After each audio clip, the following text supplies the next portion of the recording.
For decades, Bernie Madoff was seen as a financial genius. He was respected on Wall Street. He served as chairman of the Nasdaq Stock Exchange. Celebrities, charities, and wealthy families trusted him with their life savings. To the world, he looked like the safest man to invest with. But behind closed doors, he was running the largest money crime in modern history. A crime that would steal more than $65 billion, and for years no one noticed. Bernard Madoff began his career in the 1960s as a legitimate stockbroker. He built a successful investment firm and earned a reputation for being calm, quiet, and extremely consistent. His clients believed he had a special strategy that always made money, even when markets were falling. Every month they received statements showing steady profits, too steady. But instead of investing their money, Madoff was doing something very different. He was using new investors' money to pay older investors. This is known as a Ponzi scheme. There were no real profits, only recycled money. What made Madoff's operation so powerful was trust. His clients included movie stars, business leaders, and major charities. Some people waited years just to be allowed to invest with him. He didn't advertise. He didn't chase customers.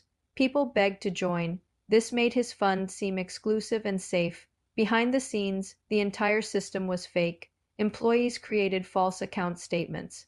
Trades were invented on paper. Records were carefully designed to look real. For years, no one questioned it. Then came the financial crisis of 2008.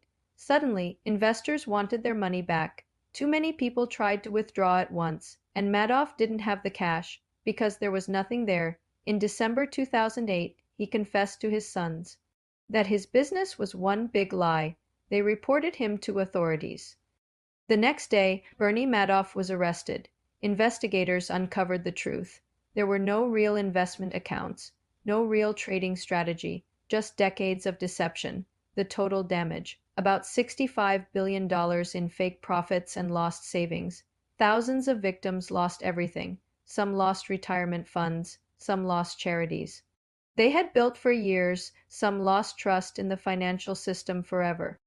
In 2009, Bernie Madoff pleaded guilty to multiple crimes including fraud and money laundering. He was sentenced to 150 years in prison, the maximum punishment allowed. It was one of the harshest sentences ever given for a financial crime. What shocked the public most was how long the scheme lasted, for nearly 20 years. Banks, regulators, and auditors failed to stop it. Warnings had been ignored. A financial analyst had repeatedly told authorities something was wrong, but no action was taken. The system trusted reputation more than evidence. The Madoff scandal changed financial regulation forever.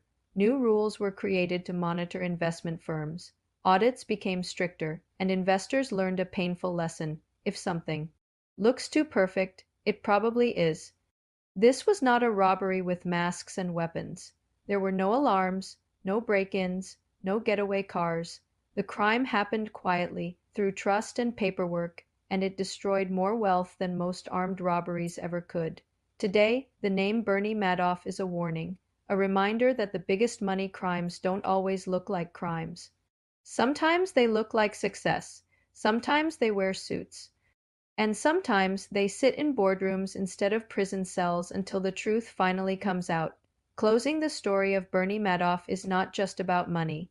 It's about belief, about how trust can be weaponized, and how a crime can hide in plain sight for decades.